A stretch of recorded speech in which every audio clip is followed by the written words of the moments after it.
Adultização. Sabe o que isso significa? O Ministério Público te orienta sobre esse fenômeno social e os riscos para crianças e adolescentes. O projeto Mini Cidadão é destaque em Prêmio Nacional do CNMP 2025. Já são mais de 2.500 crianças tocantinenses com o Documento Nacional de Identidade. Quer fazer uma denúncia, pedir ajuda do Ministério Público do Tocantins e não sabe como?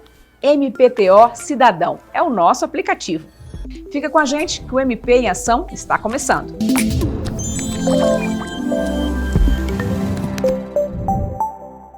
Oi, tudo bem? Você está pronta para viver esse novo mês que já chegou? Então, outubro é o mês das crianças, é o mês da diversão.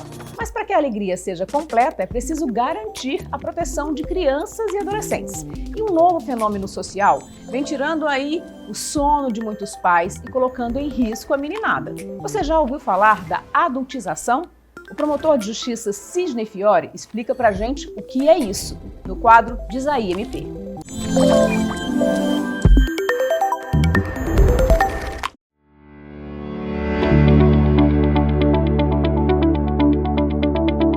O termo que ganhou destaque na mídia foi a adultização, que é um comportamento como se fosse de um adulto, mas é de uma criança ou de adolescente. Isso pode acontecer, por exemplo, nas danças sensuais, né? Que foi exatamente a denúncia que ganhou muito destaque, né? Foram de crianças, de adolescentes fazendo essas danças para que um adulto monetizasse.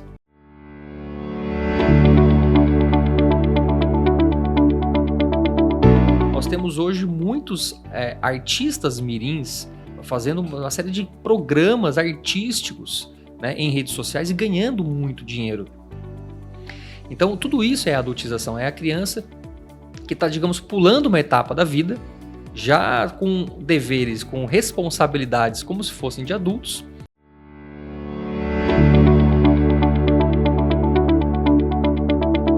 Isso é um emprego? Isso é um trabalho? O trabalho é proibido no Brasil, né? Então você só pode trabalhar no Brasil a partir de 14 anos na condição de jovem aprendiz. E às vezes o menino tem 8, tem 9, tem 10 anos e já está carregando centenas ou milhares de seguidores e está monetizando. Então, sob o viés do trabalho e do emprego, né, nós temos a parceria com o Ministério Público do Trabalho, o MPT, que fiscaliza muitas vezes isso para punir eventualmente ou os pais ou a Big Tech, né, por não ter uma autorização judicial. Então, em regra, se o mensagem para os pais, o seu filho é hoje um jovem que está sendo, digamos, um artista e está tendo muitos seguidores, minha dica é: faça um requerimento na Vara da Infância e Juventude para ter autorização judicial. Nessa autorização judicial tem que explicar qual é a carga horária de trabalho, as condições de trabalho, onde que é a gravação disso, se isso está impactando na vida escolar, se está impactando na vida, por exemplo, se faz uma atividade física. Então, tudo isso vai ser analisado pelo juiz para dar uma autorização judicial. Havendo autorização judicial, para esse pai e para essa mãe, acho que fica muito mais tranquilo de saber quais são os limites ali desse trabalho, porque não nada mais é do que trabalho mesmo, né?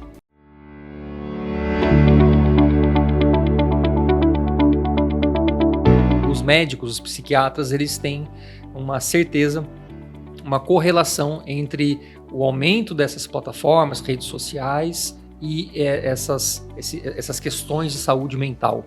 Porque os meninos, eles sonham muitas vezes uma vida que eles veem ali de uma influencer, de uma personalidade, que muitas vezes eles olham para a própria vida e ficam desolados de achar que aquilo ali é uma vida de verdade. Quando na verdade a gente sabe, né? Todo mundo tem as suas dificuldades, né? Tem os seus momentos ruins, mas isso não é divulgado, isso não é vendido. Então as pessoas vendem apenas os melhores momentos nas redes sociais e os jovens não conseguem às vezes ter essa diferenciação.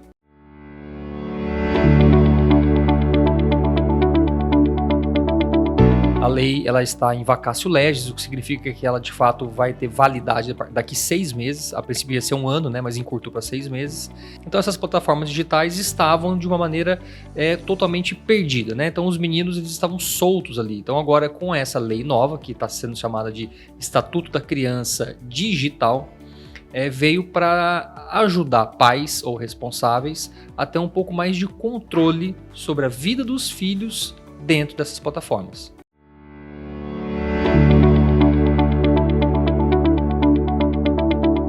Ministério Público ou o sistema de justiça pode pedir retirada, remoção de conteúdo sob pena de multa, né? Essa multa pode chegar a um valor de 50 milhões de reais, né? Então, a ideia é que principalmente o Poder Judiciário e o Ministério Público também consiga fazer a remoção o mais rápido possível desse tipo de conteúdo, porque esse conteúdo muitas vezes pode ser um fato que pode causar morte de um adolescente, de um jovem, né?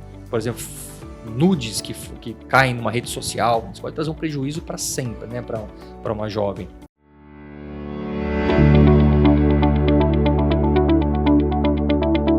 O pai ele precisa ter a noção de que os filhos precisam de limites, né?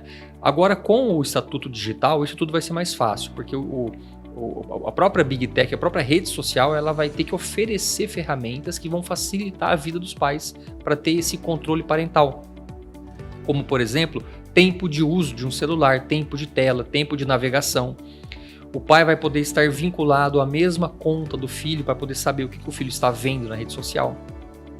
As Big Techs, elas são agora obrigadas a controlar conteúdo nocivo, pornográfico, coisas relacionadas à venda de álcool, de drogas, a jogos de azar. Então tudo estará proibido para aquela conta relacionada a uma criança ou adolescente, e vai ser muito mais difícil para uma criança ou adolescente abrir uma conta se ela não conseguir comprovar a idade dela. Então estará proibido para menores de 16 anos, salvo com controle, salvo se essa conta for junto com o pai ou com a mãe. Aí vem o poder familiar. O projeto Mini Cidadão já garantiu a entrega de mais de 2.500 unidades da Carteira Nacional de Identidade a crianças e adolescentes. A iniciativa foi destaque no prêmio CNMP 2025, alcançando a 2ª colocação dentre os projetos da primeira infância. O Tiago é pai da pequena Bianca, de 1 ano de vida. Ele aproveitou a passagem do projeto Mini Cidadão pela cidade onde eles moram para garantir a cidadania da filha. Em alguns momentos eu tive que fazer algumas viagens de ônibus ou alguma outra coisa e tinha que levar a certidão de nascimento, né? Então assim, ter o documento menor, um documento mais compacto e atualizado é muito melhor do que um documento de certidão de nascimento, que não tem foto, não tem nada, né?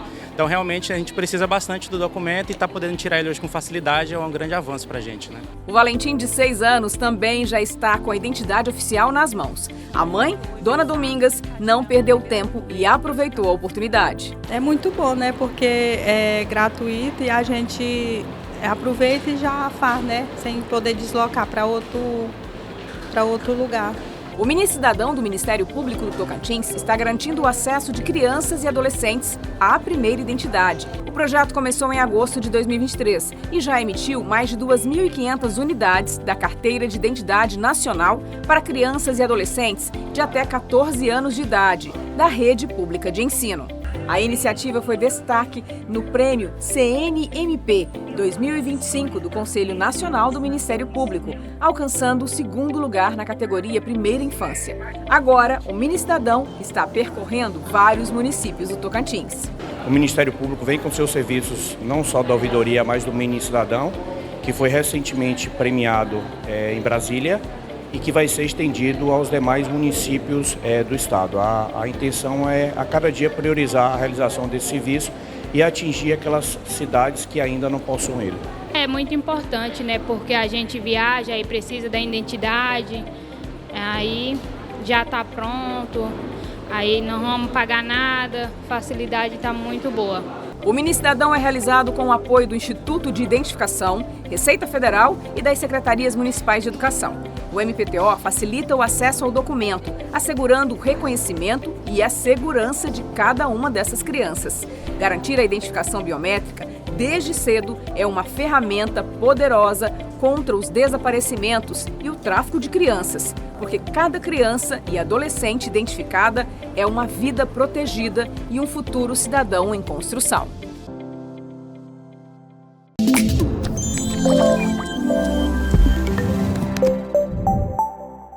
Outubro ganha a cor rosa para lembrar a importância do combate a 2 cânceres, o câncer de mama e o câncer de colo de útero, que afetam as mulheres. Para combater esta doença, o diagnóstico precoce é fundamental, mas também conhecer os seus direitos ajudam muito nesta jornada de tratamento. Para falar sobre este assunto, está conosco aqui a promotora de justiça Araína Cesária. Doutora, muito obrigada. né? Outubro Rosa é sempre um mês de conscientização, com foco nas mulheres. É um câncer que ainda mata, mas que se tiver um diagnóstico precoce, é possível, as chances de cura são altas. Agora, é importante a paciente ter a consciência dos seus direitos. O que a lei diz a respeito dos direitos da pessoa com câncer? Olá, Kézia e todos que nos acompanham. Nós sabemos que a saúde é um direito de todos e um dever do Estado.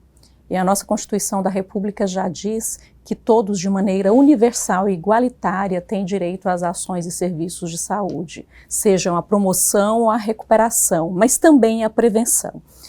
E aqui, quando se trata da batalha contra o câncer, é uma batalha especial, é uma batalha mais difícil. Por conta disso, existem leis especiais, como o Estatuto da Pessoa com Câncer e como a recente 14.335, que trouxe alterações na política de atenção às mulheres no enfrentamento dos cânceres de mama, de útero e colo retal. Essa lei ela ampliou a possibilidade de alguns exames fundamentais para o diagnóstico, como a mamografia e a citopatologia. Esses exames eles eram ofertados para mulheres acima de 40 anos ou no início da vida sexual. E a partir de agora, essas mulheres e meninas têm acesso a esse exame a partir da puberdade. Esse tratamento, esse diagnóstico precoce, é sempre pregado como o caminho mais rápido para a cura, saber que essa doença existe o mais rápido possível. Existe uma lei também que deixa determinado que esse diagnóstico pode ser feito, deve ser feito pelo SUS, né, para quem precisa do atendimento público, e ele tem um prazo específico, doutora. A senhora pode falar um pouquinho sobre isso? Sim, eu vou aproveitar e falar de 2 prazos específicos. O primeiro é o prazo para o diagnóstico. Então, a partir do momento que o médico tem fundada suspeita de um câncer ou de uma neoplasia maligna, o Sistema Único de Saúde tem um prazo de 30 dias para fechar o diagnóstico, para realizar os exames e fechar o diagnóstico dessa paciente. Fechado o diagnóstico e em sendo positivo, vem o segundo prazo, que é o prazo de 60 dias para o início do tratamento. Cirurgia, quimioterapia e radioterapia, se for a indicação. Então, são 2 prazos, 30 dias para diagnóstico, 60 dias para o início do tratamento, e isso é fundamental que se observe para garantir a maior de sucesso desse tratamento e maior chance de cura. Um levantamento que foi divulgado agora, recente, né, a respeito desses prazos, o cumprimento desses prazos, mostra que, principalmente na região norte, nem sempre esse prazo é cumprido. Nessas situações, qual é a conduta do Ministério Público que acompanha e que fiscaliza para a garantia desses direitos? É importante que se diga que o paciente deve ficar atento, conhecer esses prazos e, não sendo cumprido esses prazos, ele pode reclamar junto às ouvidorias do Sistema Único de Saúde, mas também pode e deve procurar a advocacia privada, a defensoria pública ou mesmo o Ministério Público Estadual. Nós temos diversos canais de atendimento, atuamos no coletivo e também no individual. Dizer que no coletivo nós temos vários procedimentos administrativos, no âmbito da 27ª Promotoria temos 2 ações civis públicas estruturantes, que são fundamentais para o Estado do Tocantins, elas atingem todo o Estado do Tocantins, uma que trata da assistência farmacêutica e da oferta contínua dos medicamentos, e outra que trata de toda a rede de atendimento da oncologia. Doutora, uma outra situação. Muitas pacientes e pacientes de um modo geral que têm hoje essa luta contra o câncer vêm do interior. A garantia de acesso ao tratamento também é um direito, né? Como é que a lei trata esses casos? O que é determinante para essas pessoas que precisam buscar? Porque naturalmente já é uma luta dolorida, né? Para a família, para a pessoa, é uma doença muito cruel. E ela ter ainda que se deslocar de casa, fazer esse tratamento fora, o que diz a lei, quais são os direitos dessa pessoa para que ela consiga ter, mesmo não tendo perto de casa um atendimento, né, na sua rede ali municipal, ela não consiga esse atendimento, quais são os direitos que ela tem para garantir o acesso ao tratamento? Boa colocação, Kézia, em que pese o Sistema Único de Saúde falar em tratamento regionalizado e em descentralização, pelas próprias dificuldades de profissionais, médicos ou outros profissionais, de equipamentos de saúde, o enfrentamento ao câncer ainda se concentra nas grandes cidades. Para isso existe o chamado TFD, que é o tratamento fora de domicílio, sendo garantido o direito gratuito ao transporte, muitas vezes alimentação e hospedagem também. Dizer ainda que recentemente a lei orgânica do SUS foi alterada para incluir dentro dos princípios do SUS a humanização. Já estava lá no Estatuto da Pessoa com Deficiência e agora a Lei Orgânica da Saúde reafirma. Então esse paciente, mesmo tendo que se deslocar, ele tem acesso a um tratamento humanizado e se deve pensar na maneira menos dolorosa desse enfrentamento e dessa batalha diária que é o tratamento. Bom, nesse contexto dessa estrutura que precisa ter desse apoio psicológico, desse apoio de fortalecimento mesmo, eu queria tratar de um ponto específico do câncer de mama, né? A mulher que passa pela retirada total da mama, ela também tem um direito a ter a reconstituição dessa mama. Como é que está sendo feito isso no Tocantins? O Ministério Público também acompanha isso, porque a gente fala um pouquinho, é uma doença muito traumatizante, né, que deixa muitos rastros. No caso do câncer de mama, atinge uma parte do corpo da mulher que é importante, que traz um simbolismo, né, feminino, e isso ajuda no resgate também da própria autoestima. Como hoje está aqui no Tocantins, doutor, e como o Ministério Público acompanha, quais são os direitos dessa mulher nessa reconstituição da mama dela? As mulheres que passam pela mastectomia, elas têm direito à reconstrução mamária. E essa reconstrução mamária ela deve ser realizada preferencialmente na cirurgia da retirada, na própria cirurgia da mastectomia. Não sendo possível, tão logo essa paciente tenha condições clínicas favoráveis. O Ministério Público acompanha algumas dificuldades, suspensões e impedimentos da oferta de reconstrução mamária para as mulheres do Tocantins, por diversos fatores, como, por exemplo, falta de próteses em todos os tamanhos necessários, no bojo dessa ação civil pública estruturante da oncologia. Então, em caso de negativa, de ausência de oferta, nós orientamos mais uma vez a acionar também o Ministério Público. Bom, então só para reforçar, o Ministério Público está aqui, é uma temática de saúde, mas é um dever também, está entre as missões do Ministério Público, garantir o acesso à saúde, que é um direito fundamental. Então, só para reforçar, em que momento ela deve se preocupar e ela deve recorrer ao Ministério Público, por exemplo, ou aos outros canais de denúncia para garantir os seus direitos? Então, nós orientamos as pessoas a observarem esses dois prazos hoje, a lei dos 30 e a lei dos 60 dias. Então, houve suspeita de uma neoplasia maligna, 30 dias para o diagnóstico. Confirmou-se essa suspeita, 60 dias para o início do tratamento. Houve indicação médica a um tratamento ou a um medicamento, seja de alto custo, seja um medicamento especial.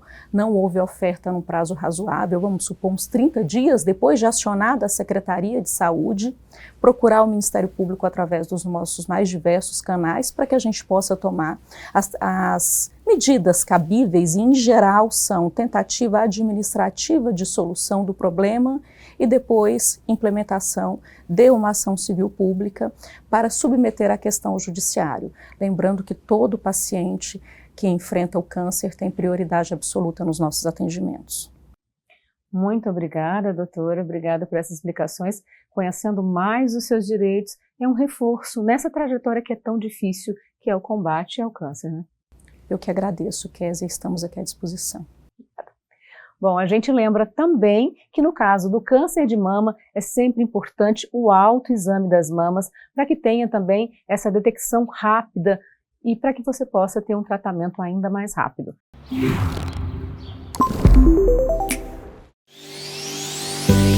Chegou o aplicativo MPTO Cidadão, mais uma ferramenta que veio reforçar sua cidadania, conectando você com os seus direitos.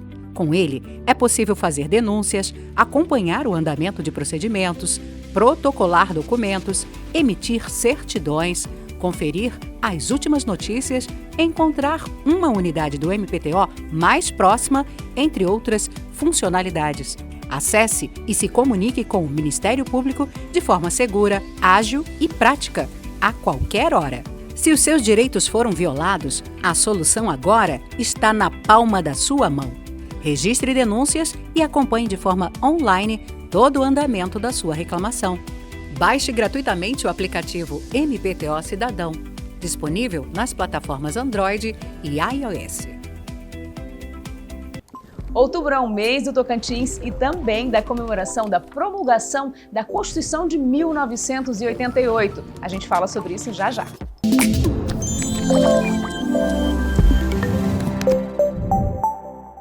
Em 5 de outubro de 1988, o Brasil fortaleceu as bases de um Estado democrático de direito com a promulgação da Constituição Cidadã. O texto da Constituição consolidou um amplo debate social, assegurando direitos e garantias fundamentais a todos os brasileiros. E você, conhece bem a nossa Constituição? E você sabe o que também comemoramos em 5 de outubro? Claro que sabe, é o aniversário do nosso Tocantins. Aqui temos inúmeras riquezas, a começar pelo nosso povo e também a natureza exuberante e o potencial econômico. E é na voz de duas tocantinenses talentosas que homenageamos o Tocantins e os tocantinenses.